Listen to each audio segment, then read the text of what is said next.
샬롬. 8월 16일 월요일 오늘의 묵상입니다. 오늘 말씀은 사사기 6장 25절부터 32절까지 말씀입니다. 하나님이 기드온에게 주신 첫 번째 명령은 아버지 요아스에게 있는 바알의 제단을 허물고 그 자리에 하나님의 제단을 새로 쌓는 것입니다. 생각보다 쉬운 명령은 아니었습니다. 예나 지금이나 아들 입장에서 아버지가 귀중하게 여기시는 것을 어떤 이유에서든지 함부로 허문다는 것은 상당한 불효입니다. 이스라엘도 우리나라 못지않게 자녀가 부모에게 효를 해야 된다는 것을 굉장히 중요하게 여기는 사회입니다.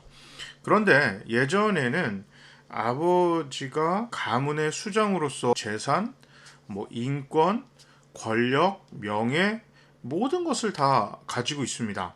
그것을 훗날 아들에게 물려줍니다. 아들이 하나면 한 명에게 무너질 테고 2명, 3명일 경우는 나눠서 유산으로 분배합니다. 그러니까 오늘 기드온이 아버지가 아끼는 바알 제단을 허문다는 것은 앞으로 물려받을 아버지의 재산 다 포기한다는 것입니다. 하나님의 명령을 붙들고 이렇게 하는 것인데요. 지금 기드온이 이 일을 벌일 때의 이스라엘 상황은 기드온 집에 버젓이 바알의 제단이 있는 것을 볼 때 이미 이스라엘은 전반적으로 하나님에 대한 신앙이 타락했습니다. 어느 집에 가면 이 사람들은 어떤 종교구나 이걸 알 수 있잖아요. 이 사람은 기독교야, 천주교야, 불교야 이렇게 헷갈리는 경우는 별로 없습니다. 신앙이 아니라 장식의 도구로 사용하는 경우는 있지만 모든 종교의 자유가 있는 나라에서도 웬만하면 그냥 하나의 종교만을 믿습니다. 근데 오늘 이스라엘은 공식적으로는 하나님을 믿고 바알이 기드온 집안의 가신으로 아버지가 믿고 있었던 것입니다. 죄송합니다. 좀 격한 표현을 쓰면 콩가루예요. 믿음이 엉망이 됐습니다. 일상적인 이스라엘의 지금 현 주소인데 하나님께서 기드온에게 아버지의 바알의 제단을 부수라 명령하셨습니다. 두 번째 명령은 숫소를 가지고 하나님께 제사를 드리라고 했습니다. 기드온이 그 일을 밤에 행한 것은 아무래도 두려웠기 때문입니다. 당연하죠. 아직은 모든 힘을 아버지가 가지고 있는 상황에서 이거 자칫 잘못하면 기드온으로서는 굉장히 난감하고 곤란한 지경에 빠질 수도 있습니다. 아들의 생명을 앗아가게 하겠냐마는 그래도 집에서 쫓아낼 수는 있겠죠.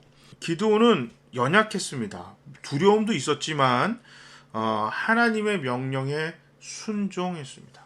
하나님이 그에게 먼저 능력을 주시고 삼손과 같은 슈퍼파워가 먼저 생겨서 담대하게 일을 한 것이 아니라 하나님이 먼저 기드온을 부르셨고 기드온이 그 부르심에 응답해서 바알의 제단을 부수고 그리고 아버지 숫소로 제사를 드렸습니다. 가나안 땅의 우상을 깨트리는 것은 하나님의 명령입니다.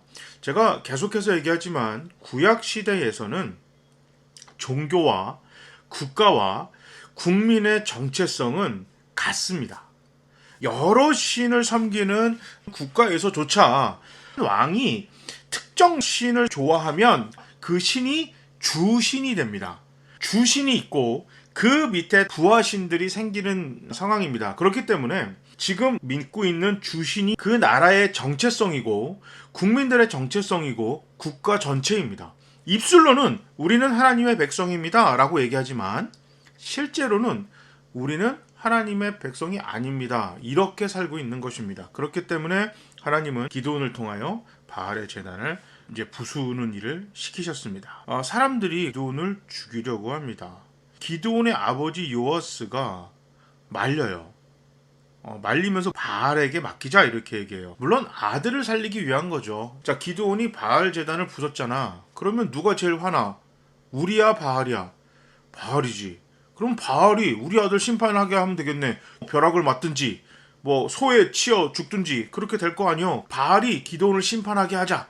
그리고 사람들이 그러면 되겠네 이렇게 했어요. 그런데 아무 일도 안 일어났거든요. 그래서 기드온의 별명이 생겼습니다. 여룹바알입니다. 여룹바알이라는 말은 바알과 맞선 사람이라는 뜻입니다. 바울과 싸우다 이런 뜻이에요. 바울과 싸워서 생존한 사람입니다. 기드온이. 오늘 본문은 그 이야기를 하면서 교회가 복음을 위해서 싸우는 것에는 두려워해서 안 됩니다. 그러나 복음이 아닌 엉뚱한 것 가지고 싸울 때가 있어요. 정치, 지역, 차별, 돈, 명예, 복음이 아닌 것 갖고 싸우면요, 바른 행동을 하지 못하고 두려워합니다. 그러나 오늘 기드온처럼 올바름을 위해서, 복음을 위해서 싸울 땐 교회는 떳떳합니다. 왜냐하면 이 싸움은 돌멩이를 던지고 총칼을 쏘는 싸움이 아니라 내가 당신 대신해서 죽겠습니다. 내가 희생합니다. 그래도 당신을 사랑합니다. 당신이 내 오른뺨을 때립니까? 왼뺨도 드리겠습니다. 이런 싸움이에요. 그러니까 당당할 수밖에 없습니다. 진리를 위한 싸움이기 때문입니다. 우리 교회와 우리 모두는 하나님의 복음을 위해서, 진리를 위해서, 사랑을 위해서 싸우는 싸움에 적극적으로 두려워하지 말고 기드온처럼 세상과 사탄과 불의와 싸워서 이긴 교회, 이긴 사람들, 이런 별명이 우리 가정, 직장, 이 지역에 널리 퍼져야겠습니다. 한번 기도하겠습니다. 사랑의 하나님 감사합니다. 하나님의 뜻을 따르는 것이 때로는 두렵기도 하고 어렵기도 하고 무섭기도 합니다. 그러나 그 순간에도 우리가 하나님께 순종할 수 있도록 성령님 우리를 도와주시고 용기를 주시옵소서.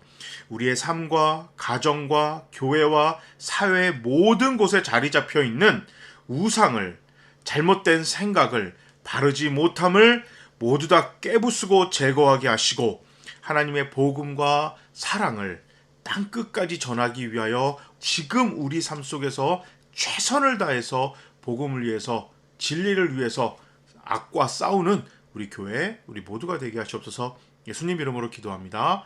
아멘. 이번 주에 교회 공사 마무리를 질 것입니다. 여러분 기도 많이 해주시고요. 하나님의 복음을 전하고 사랑을 전하면서 힘차게 한 주를 보냅시다. 자, 모두 샬롬.